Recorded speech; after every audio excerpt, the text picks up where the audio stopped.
So if you don't while actually chewing it, like it makes you salivate a lot. Like same deal. Yeah. So, But there's carcinogens in tobacco. how long has this been out?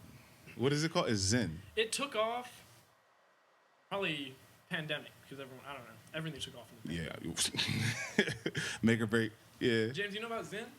Do you know? It's like you know it's like tobaccoless chewing tobacco. It's like nicotine gum. Are we good? Sweet. Nicotine gum doesn't have tobacco in it, Okay. but it has nicotine in it. Okay. Yeah. And right. so basically they just were like, well, if you're too lazy to chew, it's a pouch. You got another one? If you want to try it, Yeah, for some people, like when you first do it, like they have naturally they have it start out with 3. 3 at one time? No, milligrams. Okay. Of nicotine. All right. Right? So how many milligrams you got? 6. What? Oh. So you just take Jay, I that, don't know what to tell you. take that sucker, So just take one? put it any lip you want, Right here. and it'll sting. Okay. It's got to suffer with it. It's going to sting? And so you can move it around and it'll sting, and then if it starts to sting here, Yeah. Yeah, I've never chewed tobacco. Did you? Have Me you ever done neither. that? me neither. Yeah. Okay. All right. I've had gum. This would seem like The gum is like 1.5, like it's to get it off. Get off Okay. of it. All right. And it'll hit you in a second. You'll start feeling like you have an oxygen mask of nicotine. I don't know if that's I Forgive don't me, know if that's a good thing. Yo, Mama Pete, I'm just telling you, this might be the episode where you find out just how great your son is. Like no, honestly, Mama Pete, this is Peter, y'all. He is a producer on the show. He's been here since day one. Me and him met at a previous employer, Bartaco, which is right in the neighborhood where we produced the show out of. I was a manager in a role there, and I don't know, like I don't even remember really the first time we met, like officially, but I do know that we. I heard about you before I met you. Okay, so maybe I was like gone or something. You were Maybe it was on. No. You were Reston. Yeah. Okay. And so No, I was in Or probably Mount in Vernon? Arlington. I Yeah. was in Yeah. the Boston location. Yeah. And so I worked for at least 2 or 3 months, Okay. and everyone was like, would talk about Zoe, who's Zoe, like, oh, like you didn't meet Zoe, like Zoe was the best manager here, Zoe's the best manager. I can't wait for him to come back. Yeah. It's like another month passes. Oh, I don't know if Zoe's coming back. Like this sucks. Yeah. And it's all the people that we know and love, the same people we talked to today. Right. G, Yeah, especially, Yeah. Crystal, Yeah. everybody. So, There was a whole lot of love for you. yeah. And so when you came in, it was like a premiere. That was a crazy time. But I can't remember either. I can't remember the exact. I remember the exact. I don't shit, but- remember the exact time. I'm sure it was something like kind of in passing, like it was good. Here's this Fabio-looking kid that you know what I mean. I was like, all right, cool, whatever. And then eventually we just kind of struck conversation about what it is that you do, and then what it is that I was trying to do in terms of like getting into Media. media and production. So me and Pete at that time, really kind of like as a leader in the building, it kind of a manager might not need to ever get to know his employees, right? But I feel like on like a degree of professionalism. Yeah. So we just kind of struck up conversation, and once I realized, like, oh shit, like actually I'm looking to get into this. I just kind of like really took on more of a mentorship at first, and then but from day one, I feel like we talked about doing the. We had a lot of different ideas, but the podcast, I guess, was the number one joint, right? Or no, when we it was more of a byproduct. Yeah, it started out with a New lot Arlington of, TV of talk around a social media community Yeah. So New Arlington TV was the original idea behind the Mind Studios. So that's what I consolidated. New Arlington was my promotion company, as everybody knows. But I wanted to get into the media space. So the idea was a studio that produced like interviews and just like content that was highlighting, things that were going on out here. And at the time, you was working at DCTV, and that's what really kind of like, I was like, damn, okay. Well, you were doing interviews too. You were already doing interviews. Right. And so we were both doing. Were you there? You was in on the Gentle one though. That's where. That's where we first. Yeah. That's the first time. So how long had we like been discussing this? Because we had I talk a lot. I don't know it's a beautiful thing. Yeah. That it's actually been like a year. Yeah. Because the general interview was November, December. Well, I get that, but what I'm saying, like, before we even produced that interview, how long had we been like plotting? I'm trying to think. Maybe like 2 months, 3 months, maybe. So I think that, like we're you just said, getting November. on the same page. You were showing me work you've done. I was showing you work I did. Okay. Thinking about like the image and the people we want. What we're thinking of producing. That's so important, dog, because I just have this like natural, like if I can't connect with a person on a level that is like a genuine connection with the person, is really hard to collaborate artistically. And also like getting back into like the creative space was, a challenge for me realistically, because I had just been promoting parties for the last 7 years essentially, and doing restaurant work. So to bounce ideas, like the thing about your mind that I appreciated was like it was kind of boundless. Like, sometimes you'll talk to people and you can definitely see there's like a constraint on what they deem is a possibility, and what I might feel, for better or for worse, right? And that's good. It's good in some cases, but oftentimes it's like, I know a lot of creatives who have taken the conventional path to filmmaking and stick to the conventional formula devotedly. Oh yeah, it'll start hitting them in a minute. Zen Master. Yeah. We on Zen Talk. Yeah, go. Not sponsored.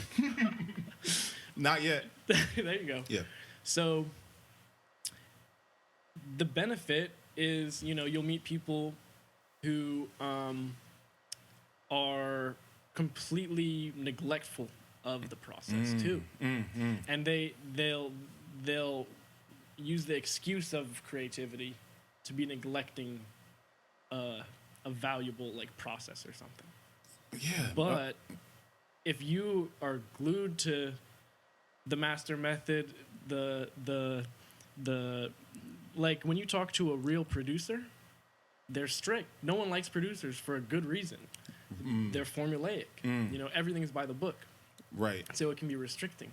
Right.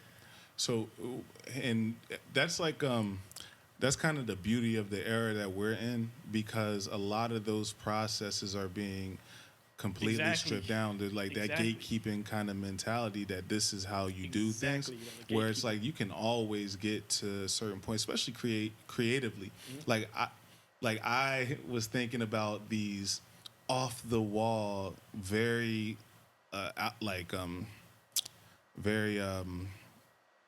like weird fucking promo vignettes. Yeah. You get what I'm saying? Yeah. And you was just, dog, them vignettes, y'all have to just go back and see them. Like, I think they'll be appreciated much later. And then when we fuck with y'all in the future, you're really going to appreciate it once we get things to even higher level. But I talked to this dude about these vignettes literally probably like 3 months before I even did them. And I know how crazy I sound.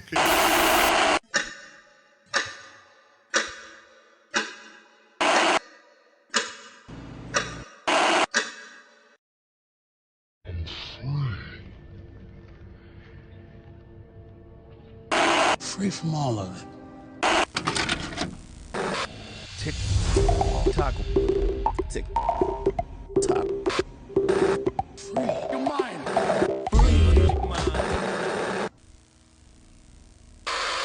You know what I mean? that was the like, thing. I understood, like, dog, what I'm trying to convey, it might sound a little crazy. You get what I'm saying? I think the beauty of our I'll call it a creative relationship, is that I could sprinkle in that formula because I learned it. I could sprinkle in that formula, and although it would be constraining to some of those vignettes that we're talking about, it would be actionable. Right. You know. Right. It would be way easier to do them. Yeah. Even if it would sacrifice some of it, it would fit into the big picture the same. Yeah, and that's what I appreciated the most. You know what I mean? Because I've just been in circles where it wasn't connecting for one reason or the other. Like, I might see somebody who's a super dope videographer, and I'm trying to, like, pitch them this kind of off the wall album promotion because when I was making music, and I remember, like, talking to, like, videographers who were super dope, and you know I remember pitching. I'm not even gonna name the dudes, but they're still dope videographers to this day. You know, I followed the career even though the connection with stuff. So I was making music at the time. I had an album promotion that I wanted to do. I wanted to call my shit The Concept.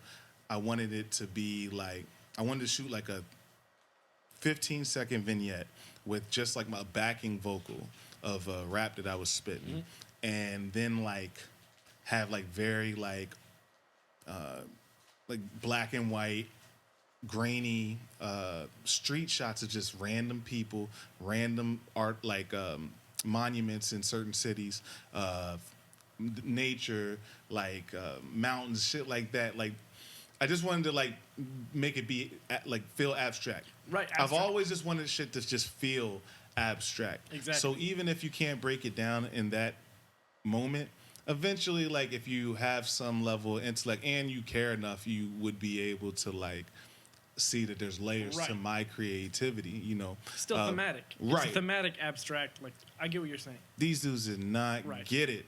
You know what I mean? And they produced something that was cool, and then they pretty much gave me the rest of my money back after they produced that joint. Like, yo, I'm sorry. Yeah. And I can respect that. That's like good business. You know, at the time, I ran them down online. Like, you know what I mean? I was kind of like, I didn't know about business. You know, I didn't learn about business until we'll get to that actually in this conversation. So, this is a good precursor. Yeah. Talking about, So it all ties in, you know. So, I did let them have it online. I remember like saying their names, and I do want to apologize to them. Like, honestly, the guy's name, Nick. I think his name was Nick. Public apology. And damn, I forget his partner's name. Hey, Nick, I'm gonna find you, dog. I apologize, man. Honestly, just because I was like, I was seeing Wale do it on Twitter. Shit, I would do it too. Yeah. You know what I'm saying? But anyway, they didn't. So it was always been hard to connect with other creatives like that outside of James. Really, for the most part, like, James was around when we was making music. You know, actually, me and James recorded like the first songs I ever made was with him. You get what I'm saying? So we actually learned kind of that creative process together in some ways. He learned Fruity Loops in different ways than I did. I learned it in different ways than he did. And like, if I was still making beats realistically, I would be very curious to see how some of that shit would sound, because it's just our creative. We know how to create with one another. Pause. You know what I mean? Like, and we just always have. We just have it. It's natural. So to get to know you, and even like as a manager there, right? Like, I understood, like, first off, it's important to be your manager, and this mentorship turned partnership is also just as important, right? Because a lot of this, like, especially like, you know, as you so eloquently spoke earlier, somebody that my employees looked up to. You know, I don't know if anybody would like disagree with that. I really have a hard time taking compliments sometimes. It's kind of like weird. So, but you got to acknowledge it at a certain point, right? So you got to like stand up for yourself if you feel I'll like do it for you. bored. No, yeah, right. there but was I also most definitely... knew that. So we had to go into this with like some line drawn, right? When it came to that, or my, you being an employee of mine, and then us working on this shit over here. And I'll say now, like to say it for him. Yeah. You drew that line very well. The way you navigated that, because I was not in any responsible role. Like I was hosting. So at that level with support staff and servers, they don't give a fuck. right. They're way worse than what we'd even imagine doing. Right. And so I applied that, and seeing you outline it for me, even what's the word? Like non-verbally, like just through your actions, I picked up on it. And you were able to show me what professionalism looked like in this scenario. Right, and because it's tough because you never know, right? Like, because you're navigating. Yeah, like you never know. Like, first off, I did know enough that managers was going to bars and shit with employees and shit, and that's neither here nor there, right? Because who cares? At the end of the day, as long as it's like, I feel like you have to draw the line though. Like fraternization is the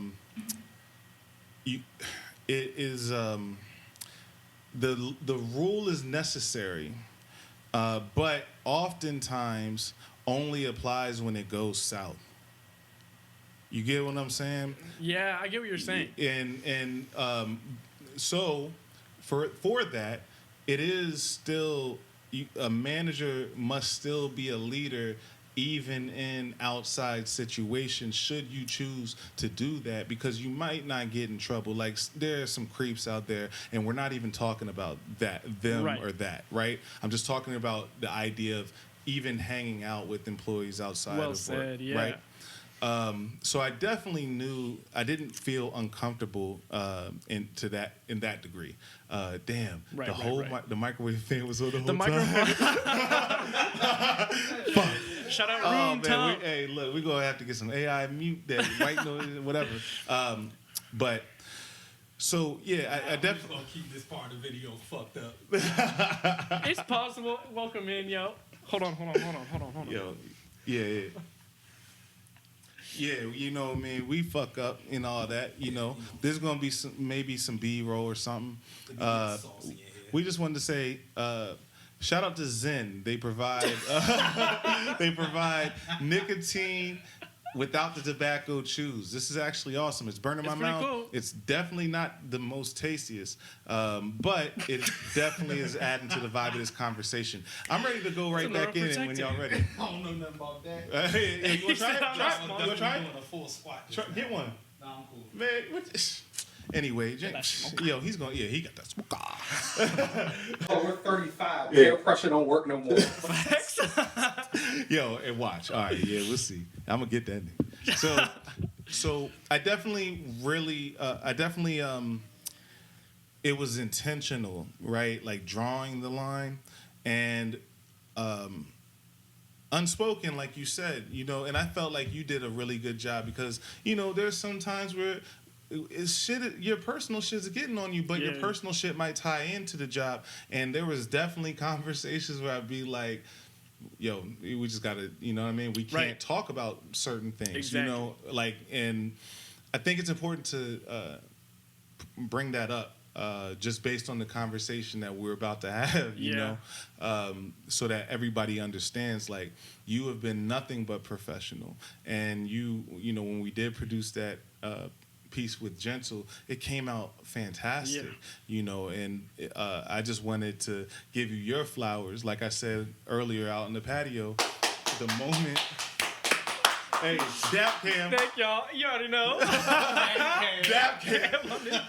Yo, the moment $1 comes in, you get a quarter, I get a quarter, and the other quarter goes in the piggy bank, or we can just give it to Morgan for the food. You know, she deserves a little cut, man. You know, either one. So it's family. But honestly, like, this is all family business, and it's been like 100% genuine and professional, and that's the reason why we have been able to upgrade, and that's the reason why we've been able to still produce content and do this shit at a high level. And I honestly feel like it could be the reason why neither one of us have a job right now.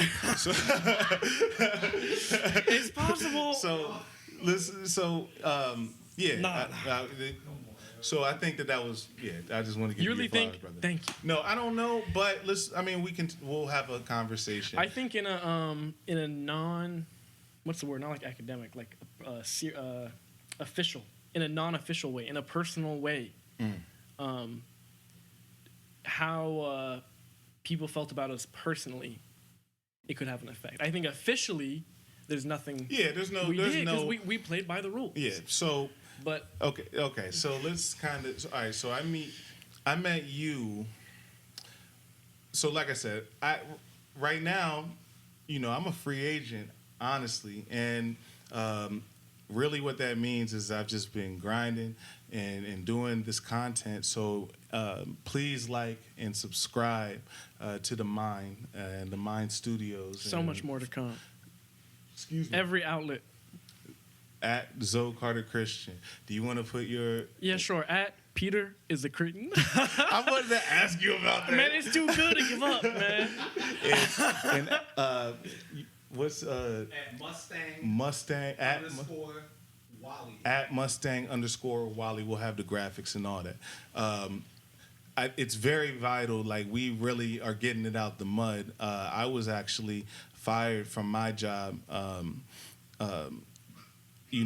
after a series of events that played out that, I really kind of want to talk about and address publicly for a lot of different reasons, which we'll get into, and hopefully it makes sense. The intention here isn't to bash or shame anybody. The intention here is to tell the truth and tell our story because I think that it could potentially have an effect on other people that might be out there. But honestly, for me, it's just like addressing it one good time and moving the hell on, personally. To shed light just on a little bit of the mystery. Yeah, exactly. The ambiguity of it. Yeah, I haven't said nothing. Like, honestly, I've been a shadowy figure in Mosaic, looming over Mosaic, like Sting in '97. You know what I mean? Right, like Batman. You get what I'm saying? Still keeping the tab on everything, but from above, But this is this neighborhood belongs to us and them. So I feel like, honestly, Mosaic. Yeah, but that's neither here nor there. That's neither here nor there. It's catchy. No, yo, dog. I might have gotten fired for that. No, yo, Zosette. That's what I'm saying. It's a little personal. No, it's all official. There's no. That is a little personal. Honestly, I'm just playing. But like, sometimes something just fits. I'm just saying. Who else could say Mosaic and Mosaic? Come on, bro. Like, dog, I'm cooler than everybody before I even step into the building. Nobody else could do that with their name. It was your job for a while to be cool. I think that's an expertise. If dog. You're promoting, if your job's a reputation, basically, of course, and if you've done it for a long time, you're gonna iron it out. And you saying that, like, it just struck very, like, it's like so true. Like, your brand out here is how you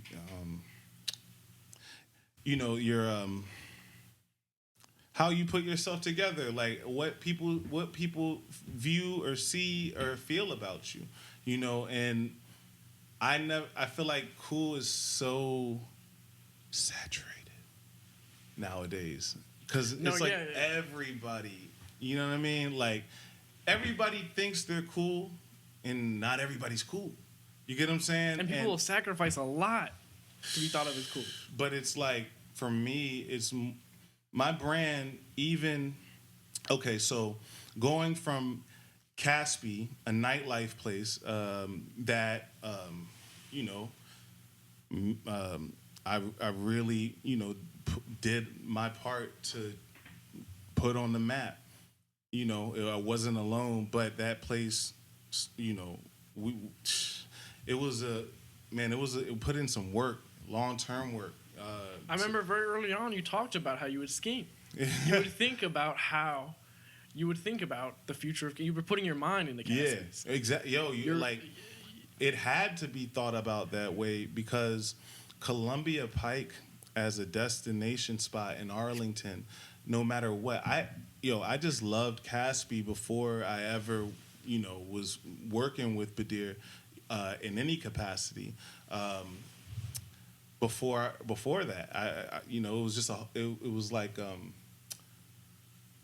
I saw it was a spot before, right? It was another place, and when it became Caspi, meaning when it got the new owners, which like I mentioned, my man Badir, and others, Alif, the Sams, that you love them as well. Like those people really gave me an opportunity just because of the fact that they thought that I was cool to some degree, and I thought that their vision for this spot was cool too. And I knew that people in this area weren't coming to South Arlington for whatever reason, and I lived in South Arlington my whole time in Arlington. So, I took it personally, and they was on their personal shit too. So we just made it work. But going from that to Bartaco, you really don't have much of your past to leverage, really, right?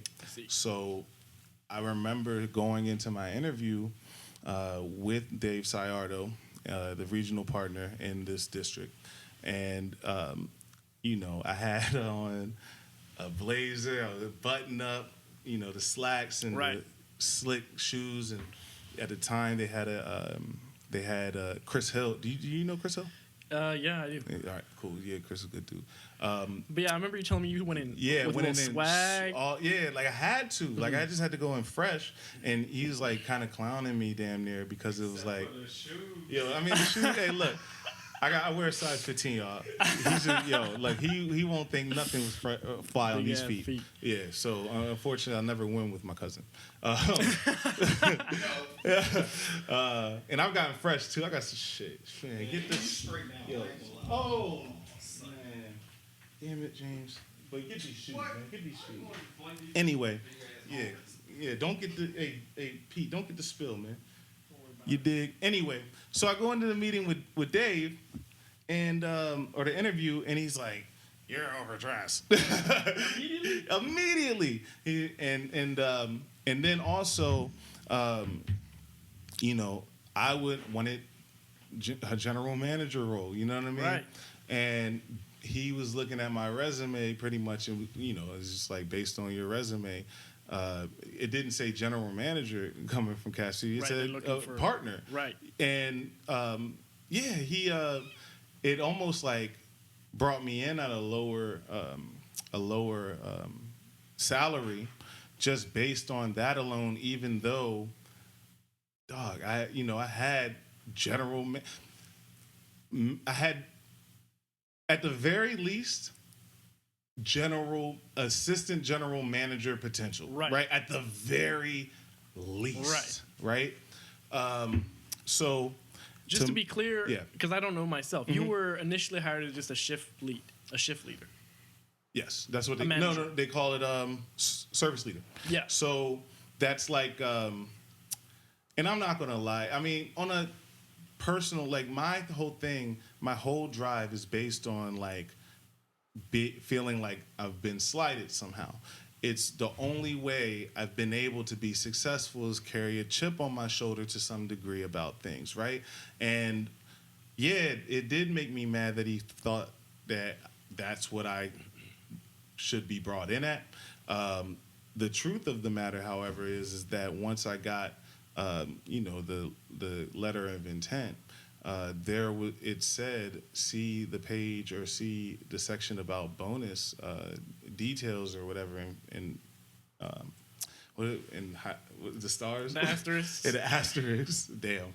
Anyway, so when I got my letter of intent, I noticed that the bonus detail wasn't in the letter of intent, even though it said, see your bonus detail and structure. It worded it a certain way. Right. We can actually put the graphic up.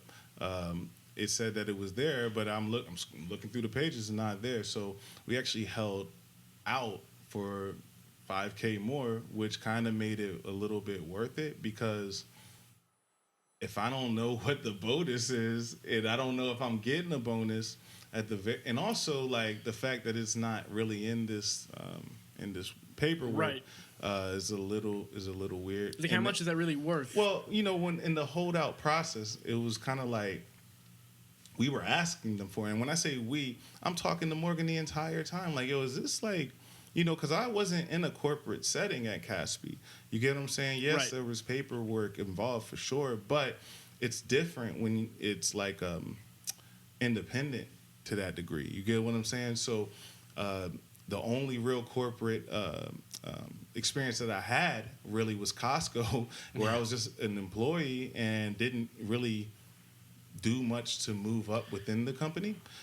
So I didn't know. You get what I'm saying? So yeah, I was going over it with my fiance, and yeah, we asking for the information. I remember getting like phone calls and what right. have you, and the money ended up being like worth it. So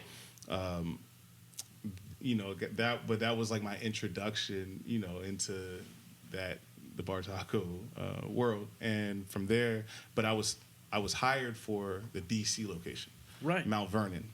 Vernon Triangle. Yeah. DC. People will get mixed up. Oh yeah, yeah. So, and they sent me to Reston to train, and that's when I met Dominique Hailey, who was the regional partner. No, actually, she was the GM of the Reston location at that time. Oh, okay. But she was about to become the regional partner in the DC area locations, which were about to open, starting with Mount Vernon. Right. So make a long story longer, like meet her, and I got to touch, like, Dom was somebody who I felt could take me under her wing to a degree, just on a personal level, right? Like, right. this is just how I felt about it. And the AGM, I met the AGM who they hired from Mount Vernon, and I'm looking at their resume, and I'm like, all right, like, so what was it about my resume? Kind of, you get What's what I'm saying? It was, yeah. I'm not going to talk about anybody's resume, right? I'm not even going to say that anybody doesn't deserve a job or anything. So and people are way more than their resume. Right. And I'm not trying to go that route. Right. But what I will say is that the resumes, at the very least, was extremely comparable. Right. And I'm being complimentary. And I really, from the very beginning, just wanted answers as to how to actually logistically move up this ladder. But also, I wanted to know, it pressed on me why I couldn't have been brought up at a higher level, just based on, observation. And so what ends up playing out is that I go to Mount Vernon, and, we open the store. It was a great opening. But in my training week, that was when I first met Jamieson Maurer, and he was the head of training. He was training the managers on how to manage the fucking store. And while we're doing the hiring process and whatnot, I actually was there when they opened the doors, helped for hours with boxes, before, I was there from day one. You were opening the store. Because I was hired before the AGM or the GM. So think about it. So I was hired, and they didn't even have a AGM or a GM. So Jamieson was there, and Chris was there. So Chris was going to be like he was just standing in GM until they eventually did hire somebody a little bit down the line, but I was the first manager there. Right. So I'll never forget, like, we had our orientation, and, you know, Dave introduced the AGM and now the newly hired GM by their first and last names. And then I was the third up, and he just called me Alonzo. Even though I clearly, you know, said I wanted to be called Zoe, because that was before I actually officially changed my name. But also, he didn't know my full name.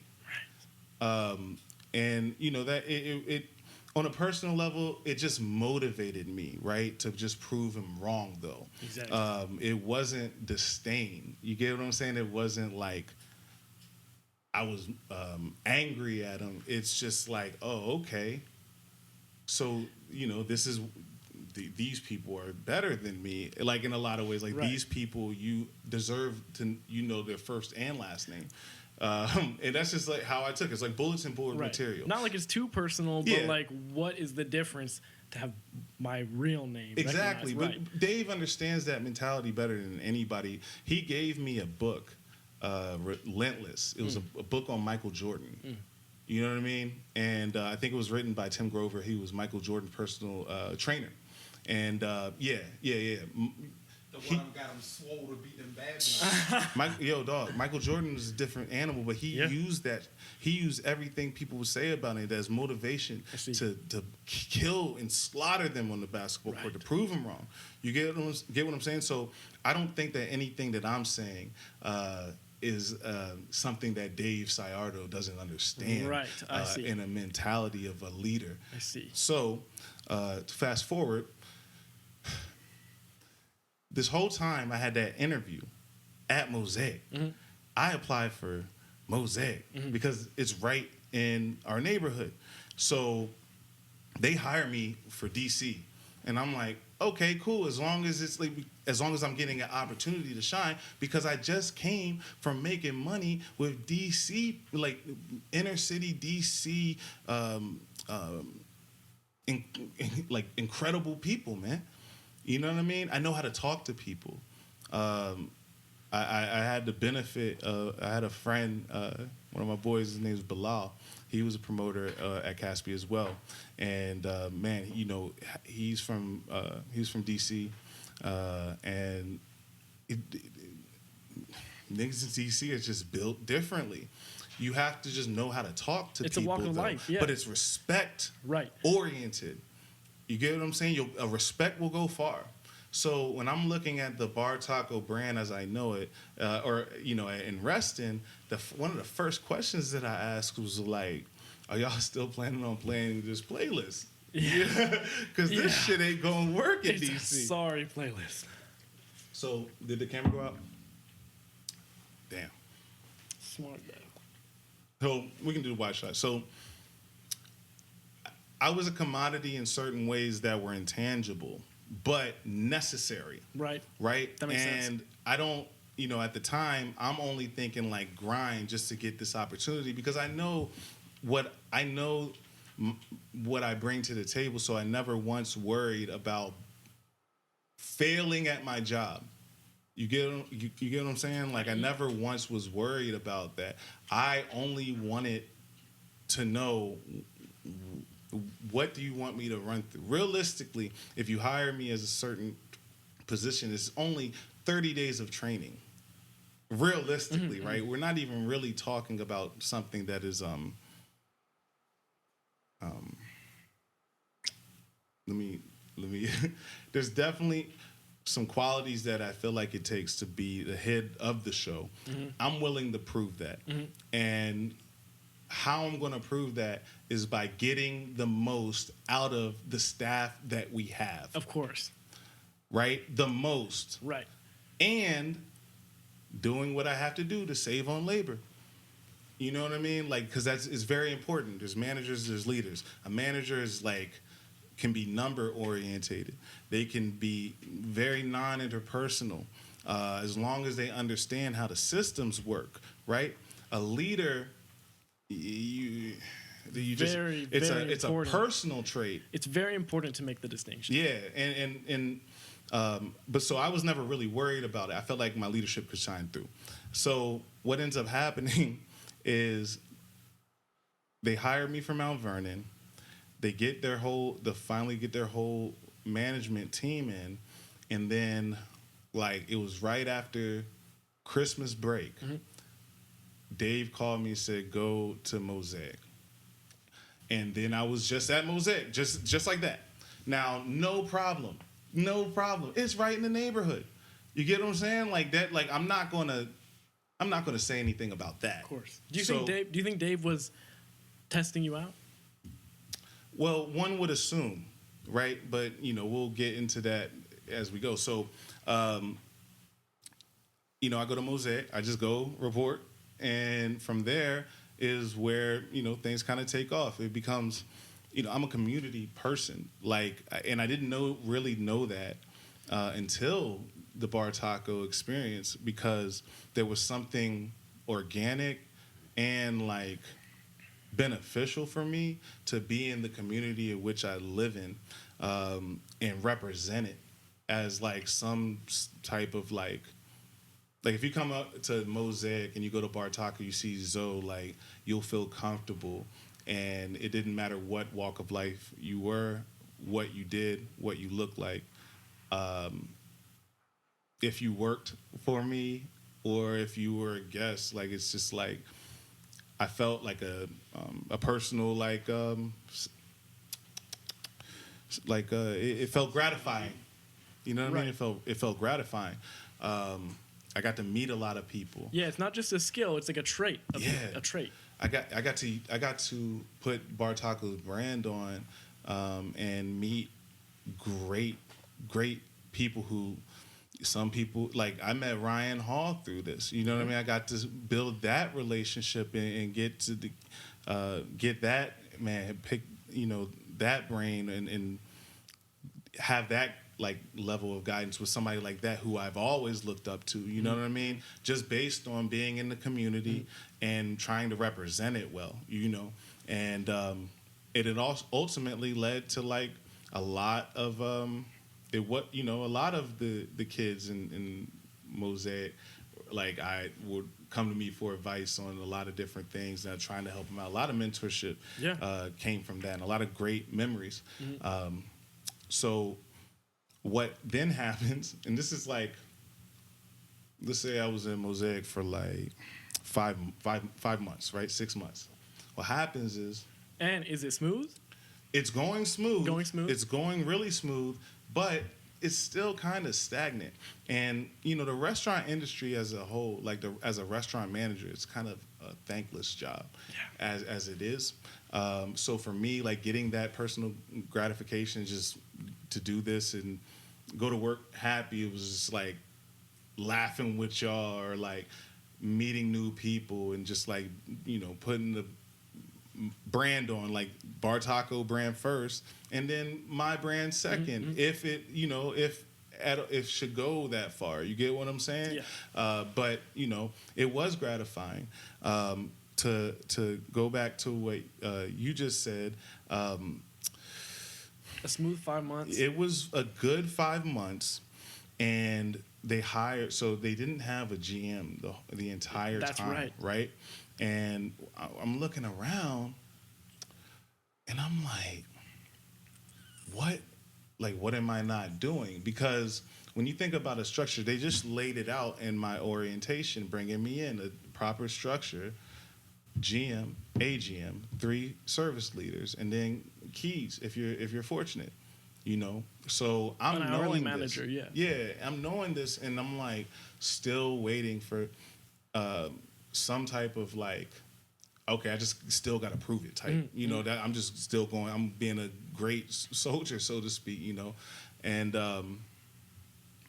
so, and I'm saying all this not knowing that my story is not special in any type of way. This is the corporate story, right? A lot of people have trained their replacements. It's a restaurant industry, right? But like I said, we want to speak truth and we want to tell our story. You know what I mean? So So, I'm just waiting for some type of indication. How are we gonna move up? How can I move up? What do I have to do? Right. Are you poking at all? Or Yeah, you're really? Okay, I'm asking Dave. Right. Anytime I see him, and he would come up with like these, like he would draw. Like Dave is somebody who talks in circles. You never get a straight answer out of him. He's like a profession. He's a professional. He's really good at it. He's really good at it. Not the most like intimidating conversation in the least bit. It's just like I come away feeling like I come away with more questions than answers. How that's maybe the best, most professional way to put it. And it's a skill to leave someone. Right. It's a skill to leave someone. He's very intentional. Right. Very intentional. Right. So, I'd ask him, and he'd draw up these little plans, and it'd just be scribble. And I'd write it down or whatever. First, delete all your emails, because I would never. Those emails, right? We get a million emails as managers. It was never broken down to me what actually was important to me. So part of the thing that when you're going from place to place, and how the story's about to go to another place, is that I'm missing training opportunities too. I see. So essentially, I'm on kind of an island with people who are at my same level, right? As far as like title. But they've been there for longer, which kind of complicates things as well when it comes to getting a promotion. You know what I mean? And Bartaco, yeah, I think they do a relatively fair amount of what? Hiring within the company and finding the right people.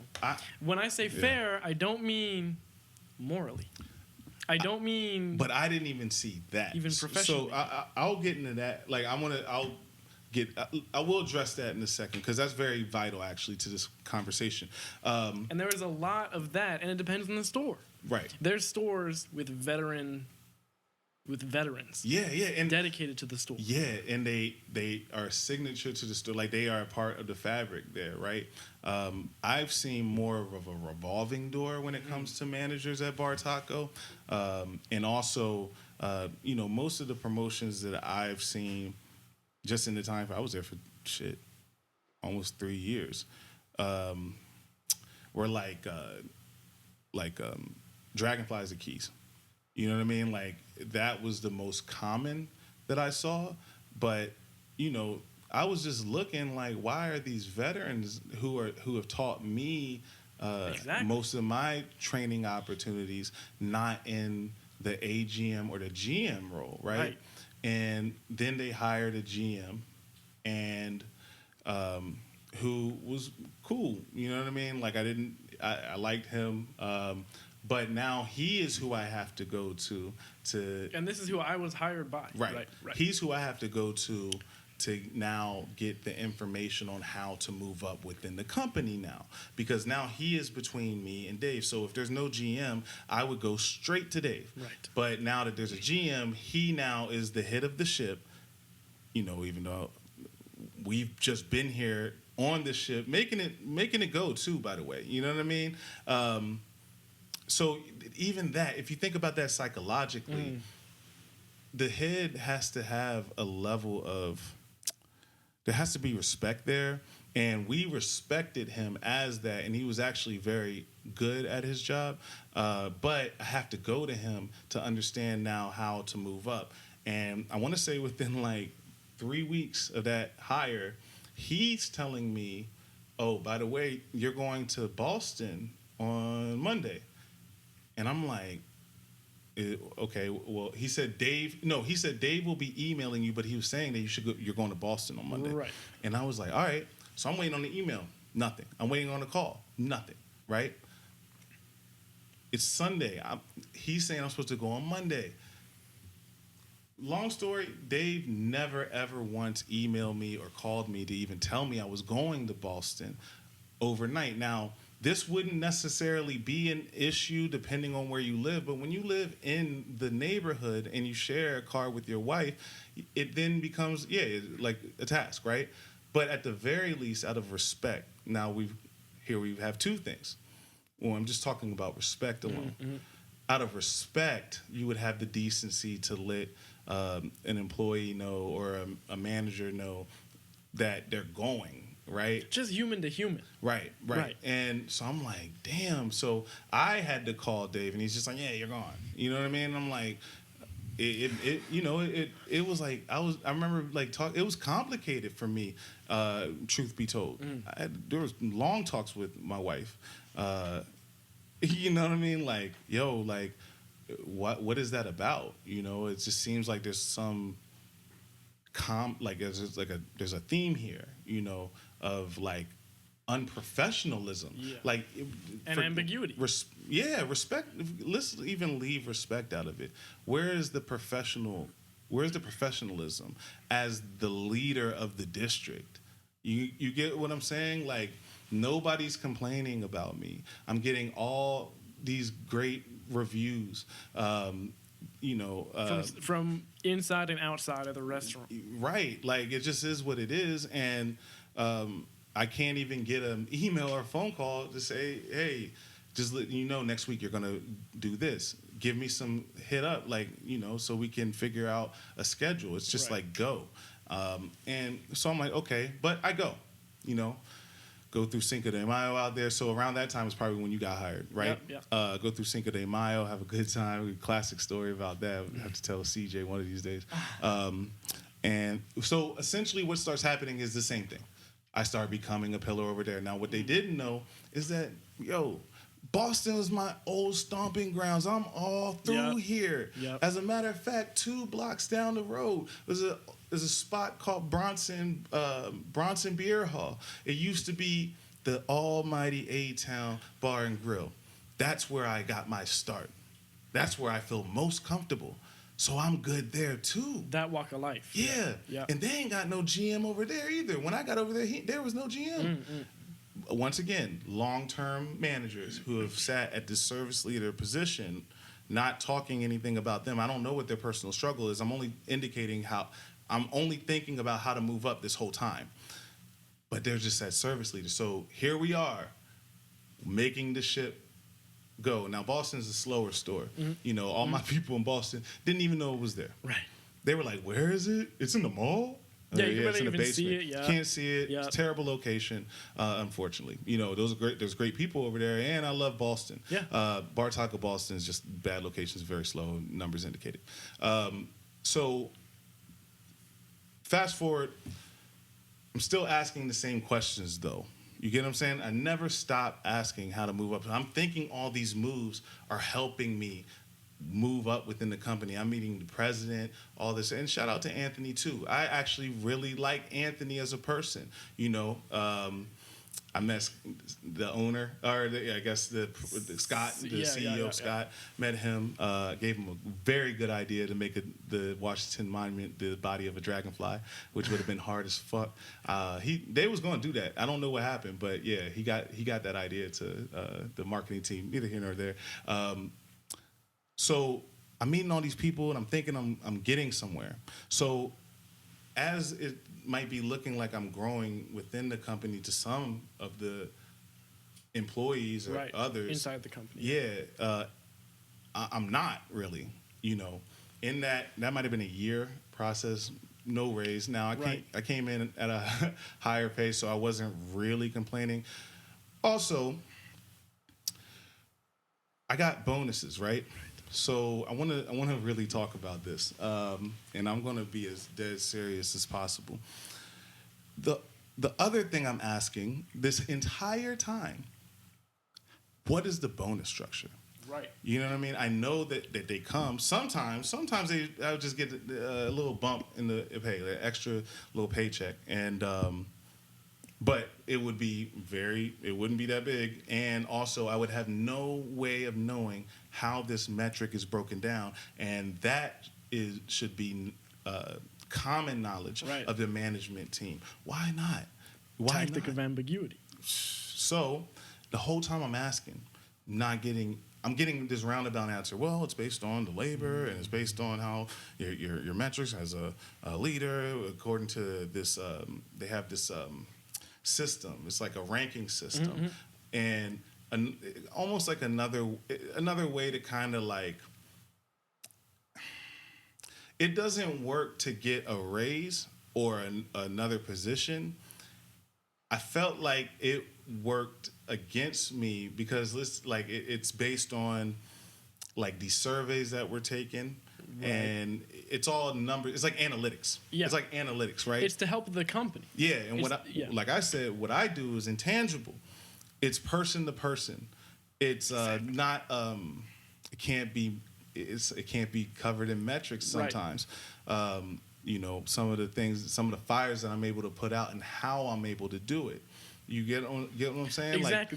There's the intangible. It'll find its way into certain records, but only parts of it. Like it'll be like, oh, like sales slightly spiked, or this. Right. Like the reviews are slightly better. And it's week by week. It's week by week. So it's like if somebody is sick, or if somebody gets 5. 100% reviews or something like that. I don't even remember what the exact numbers are. I could definitely find out. But I know what you mean. They would be boosted to the top. Right. But they also use it to measure the stores by ranking too. Yep. So we would be like the 17th ranked Bartaco customer satisfaction and shit. And it's like, damn, what? I'm watching people with smiles on their face, but it just gives you shit to work on at the end of the day. Right. Because I'm still taking notes. I'm still trying to get better. It's like, if that's the only thing, because I would be like 5th on this ranking system. I'm like, how? We only got 5 managers in this joint. Right. So I really wanted to understand how to work that and get higher on that. And really, it's just like doing exactly as the system says, whether it is necessary to the dining experience and the customer having a great time, or even not. Effective. Yeah, right? Some affects any experience. I would love to meet the person who came up with it. I guarantee you, it's a robot. Yeah, whether it's a human or just literally a machine. So, so they. They're not telling me about the bonus. I don't know. He's just saying it's based on these little metrics that nobody can figure out. You're telling me that if you learn the rules of the game, you'd play it. You're trying to play it. You're trying to go by the rules of the game, but the rules are a little ambiguous. Corporations are supposed to disclose this information, but I felt like I'm the only one really pushing to understand it. You get what I'm saying? Like, I'm asking the people in the chain of command. Never once did I go above anybody, ever. So when we talk about like respect and disrespect, I feel like that is the highest form of disrespect in a system like that. Going above a person. You get what I'm saying? So if you say I got to go to the gym, I'll go to the GM. If the GM doesn't get it done, then I must go to the higher ranking, which would be Dave in a lot of ways.